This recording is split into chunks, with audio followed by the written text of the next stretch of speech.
Hey folks, welcome to Casting with Kirk. I'm Kirk, so happy you're joining me today. So today I would like to talk to you about a little piece of terminal tackle that I use quite a bit. It can definitely save a little bit of money and it can save you time on the water, and that is called a snap lock. Now a snap lock is a little piece of steel wire that's been formed into a double loop, and one of the sides you tie on to your line, and I have a previous video where I talk about the two knots that I use, and I use a improved clinch knot. I'll leave the link down below. You can see how we tie those knots.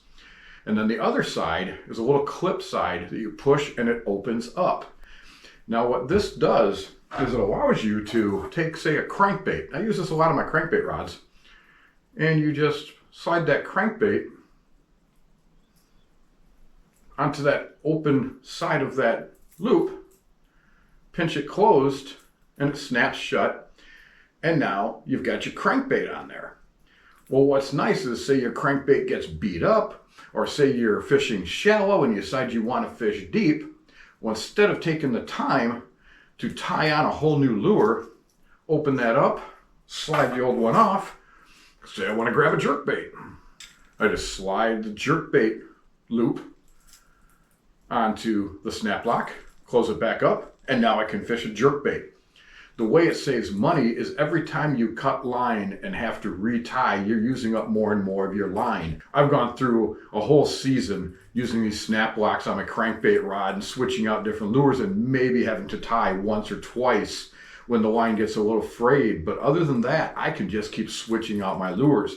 It works great too if, say, you're fishing crankbaits and you come along a really weeded area.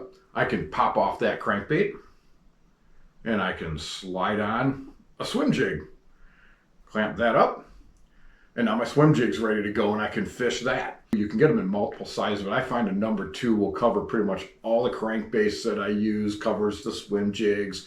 I use it for sometimes snapping on a chatterbait really quick, any of my moving lures.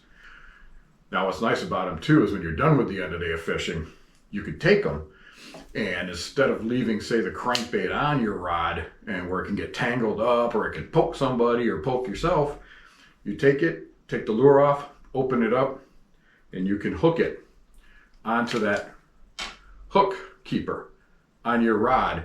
I thank you folks for joining me today. Things are now in that early springtime. Lakes are thawing out. It's time to get out and do some bass fishing.